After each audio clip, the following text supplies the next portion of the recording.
Hey everybody, it's Amy Graham, the Badass Valkyrie, and today is Monday, September 27th. It is week 39 of 2021, and not counting today, we have 95 days left in the year. So I bring that up because this is the Finding 52 focus for the week, and the focus is starting now. One of the things that I have traditionally done on the fourth quarter of whatever year it is kind of test out my goals and see how, if I'm going to, well, one of the examples is in October, starting on October 1st, which is Friday, by the way. I am going to go back to my intermittent fasting, which I will stop eating at 8 p.m. every night and then not have anything until either 11 or 12 the next day. And so that will help me kind of kickstart my metabolism again and also help me with some issues that I'm having with stress and reflux and all of that. So this past month has been hell for those of you who have followed along. Kind of my theme for the shirt today is the 4 unicorns of the apocalypse. I tell you what, the 2020 and 2021 can just go away. I have learned a lot. And I have appreciated more of my life than I ever have before. But let me just tell you, it has kicked my ass. And I am looking forward to 2022. Fingers crossed that, it's not year 3 of chaos. But I am going to be starting some of my goals early. That way, if for some reason they don't fit or I can't make them work, then I have a chance to adjust those goals for 2022 before I actually get into 2022. Now, the other caveat to this is I would like to have some wins at the end of this year. And so far, some of my goals have not come to fruition because of medical reasons, because of my back. And so I would just like to get some wins under my belt and end the year on a positive note, if at all humanly possible.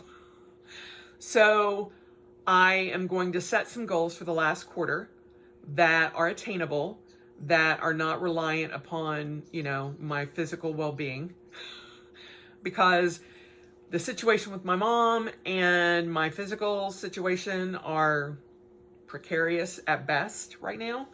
And so I just want to get some goals in there that I can actually, achieve and reach. So I have been working, we just got access to my mom's old apartment this past week on Thursday. And this weekend, I spent many hours there going through stuff. And for not being there into that apartment for even a month, I'm just like, how can you have so much stuff? And it has pointed out some things that both my older brother and I have realized that some things kind of rubbed off, I guess. My mom is a hoarder, and not to the point where, she's hoarding trash or anything like that, but she loves to go out and go shopping. And so she will, if it's a good deal, she will buy it. And there are things that we're finding that I'm like, I have no idea why you would even purchase this, other than the fact that it's got a clearance sticker on it. And both my brother and I were like, wow, okay, maybe we should relook at our own selves, because in a few years, you know, my older brother is 7 years older than me. So I will be 55 in December. And I'm like, we have got to get our shit under control. And there is a lot in this house that I, you know, had already planned to get rid of, because if we do decide to move overseas, I do not want to pay to ship it. And it has just lit a fire under me. And, you know, my brother was going through the pantries and stuff, and it's like, there are things that expired in 2013 in here. And a lot of it was food storage. My mom is LDS. But I'm like, I can't believe some of this stuff got moved.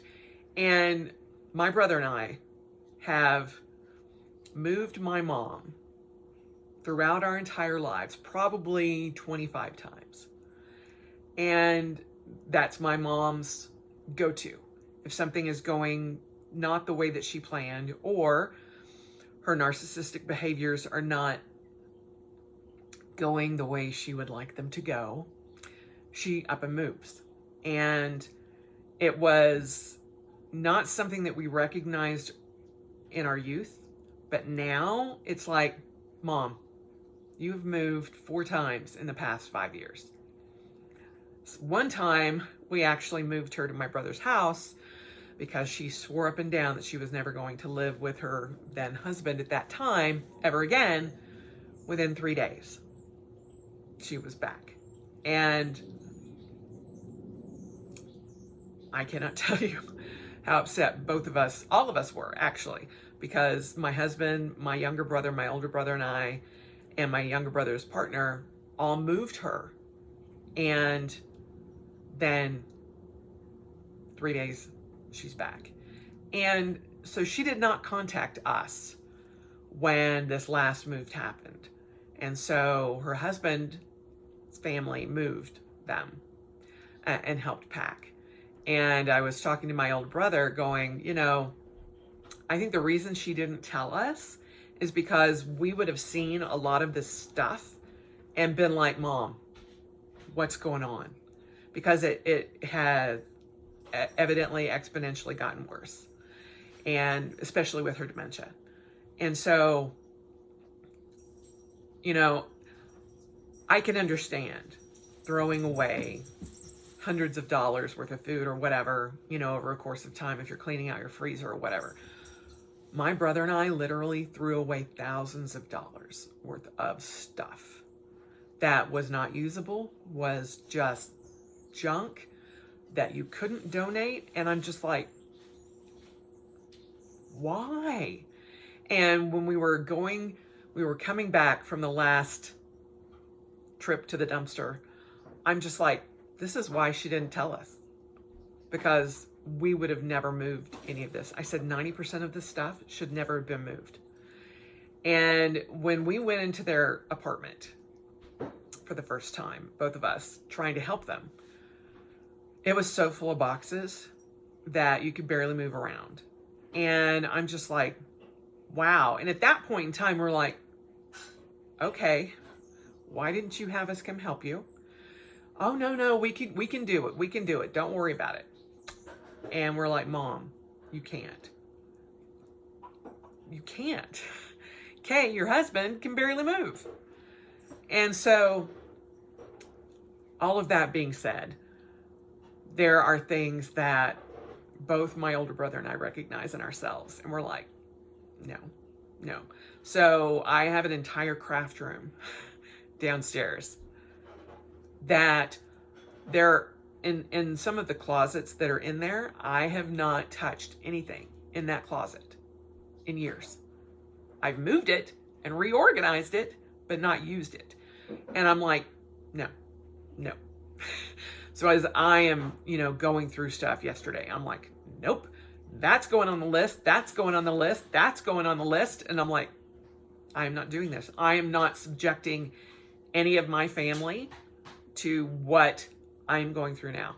And as my older brother and I were sitting at dinner before we took a load down to my mom's new apartment, I was like, we got to get our shit together, because I'm not doing that for you. And you have children that I don't want them to go through this. And I don't want to have to be there going through this with them. And he's like, no, I know you're right. You're right. And I'm like, yeah, no, it's not happening. And so I will be donating all of the stuff that's in my craft room that I do not use and have no plans to use. It's called not Makerspace. It's called Craft Salt Lake. And they actually have, it's for crafters. And I'm like, that's perfect. I can get it to somebody that can use it. And then work on other parts of my house. So that is my plan for 2022, is to just purge. Purge. That's my word for the year, I think, is purge. Anyway, sorry, I had to get that off my chest. But one of my goals for this quarter is to go through my pantry and do an initial purge of my craft room, so that I can start putting other stuff that's kind of migrated to other parts of the house there. And that I can, work on my Cricut, and I can learn all of these different things that I've wanted to do, but I haven't been able to get into my room. So yeah, I'm like, no. And I've got to do my closet, because that is the other thing, is she has so many clothes, and I'm like, I now know where I get this. And so I need to condense. Maybe condense is better than purge. I don't know. But y'all see the path that whole word of the year is going to be on. Oh. So I am going to be setting goals so that on Friday, I will have some goals that I can actually meet, and by the end of the year, and check off and be, okay, I got some things accomplished. And I was looking back through my planner, and in my bullet journal, which is the Sumkin, I have 13 good things every month. And I'm like, okay, there were good things in 2020. There were good things in 2021. But months like this kind of outweigh them. Not really outweigh, just kind of overshadow them, because you focus on the negative. And I am grateful that I am in a position where I have crafting supplies. And if I need to, create new garb or whatever, I can just go down and do it. Now, that doesn't go to say that I'm getting rid of all my notebook stuff and planner stuff and all of that. No, not yet. But my master plan, that was always going to be the last thing to go, because I want to use it. But I also get, glittery eyed to all the shiny pretties. And I'm like, oh. And I'm like, no. You know what you like, you know what you use. Stick to that. So I am contemplating a very low spend budget for stationery products in 2022. But this has brought just so much into my head, and it could be a coping mechanism. I recognize that as well, but I also know that there's a lot of stuff in this house that needs to get donated or given away or whatnot. So yes. So focus for this week, if I can focus down on this, is to get started. Try to set some goals for the end of for October, November, December, the fourth quarter, or one each month, whatever you can do, whatever feels good to you, and try to end the year with some wins, and see if that doesn't help especially with your mindset going into 2022. I know that going from 2020 to 2021, there was so much hope and it's going to get better. We're going to be there. We're going to get better. We're still not there. And I honestly don't know if we'll be there in 2022. But there's more hope than there was at 2020 for me anyway. And so we've been through this now for almost 2 years. We can kind of adjust our goals to handle that possibly and see where it goes. This is the second year that, Greg and I have not taken a trip. And we were talking about what we wanted to do for our anniversary, which is on Halloween. And he's like, well, I would typically say, let's get out of town and go to the beach or wherever. But that whole getting on a plane thing. And I'm like, yeah, not sure I want to do that yet. So we'll see. But most likely it'll be us celebrating here at the house and maybe going out to dinner and doing that. That's okay. We're together. And, no matter what, I am always thankful that he is here with me and that we have been able to spend this past 2 years so close to one another that it has, just strengthened our relationship. And I know a lot of people have had issues being so close together, but he and I and our little amazing fur family have had a great time. And I honestly don't want it to end. I'm like, no, I would rather work from home. Thank you very much. So, who knows what 2022 is going to hold. But I'm to a point now where I try not to put so many expectations on it and just do what I can and work on goals that I know I can attain. And hopefully I thought I would be able to run 1,000 miles this year, and there's just no way. But my body decided to go, no, that's not going to happen. But I can be as healthy and as active as possible.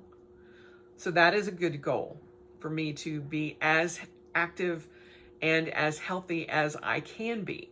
On Saturday, I was able to go and do my follow-up for my cognitive testing, and I got retested, and I am now part of their 2-year study. So I have my own lovely little light headset, and I will go in every 6 months to get, reevaluated and see where I progressed to. I do know there were improvements, so much so that I was definitely willing to participate in the longer study. And so there's hope for that. I do feel better. I feel like I was able to handle the situation with my mom much better because of the light therapy. And so, there's hope. And I say that in that there's hope for the future and hope for 2022 and hope for, things getting better. And that's all we can do. I try not to look at the world and everything as half empty because, I want to give myself every opportunity to be optimistic and hope for the best. And I know that can set me up for disappointment, but I would much rather do that than not have those expectations and then just be like, eh. So that's me. You guys do you, because all I can do is show you what I go through and how I handle it. And hopefully you glean something positive from it. I hope these are still helpful to you. I am still trying to determine if I'm going to do the Finding 52 videos through 2020 or in 2022. I don't know yet. I might take a year off. I don't know. I will certainly still be doing my weekly self-care. But I'm not sure if I'm going to do a video like this every week. You know, that may be something that maybe you guys leave me feedback below to see if you still find these useful. I am more than willing to do that, but I also want it to be something very useful to you all. And I also know that, you know, there's not as many views on these particular videos. And so, you know, and views and follows and all of that don't really matter to me, but I just want to help. And if these are helpful, great. If these are not as helpful as they were the first year, that's fine too. It definitely will not hurt my feelings. And it wouldn't be that I would be, you know, doing any less videos. I would just add more of my planning videos, which is also a plan for 2022. So anyway, try to set some goals for the final quarter of 2021, or for April, May. No, October, November, and December, and see where you get, and see if that might help you ease into 2022 on a positive note, because we could all use some positivity no matter what. Anyway, I hope you guys have had a great week. Hopefully it's been a lot less stressful than mine. And I will talk to you next week. Have a great week.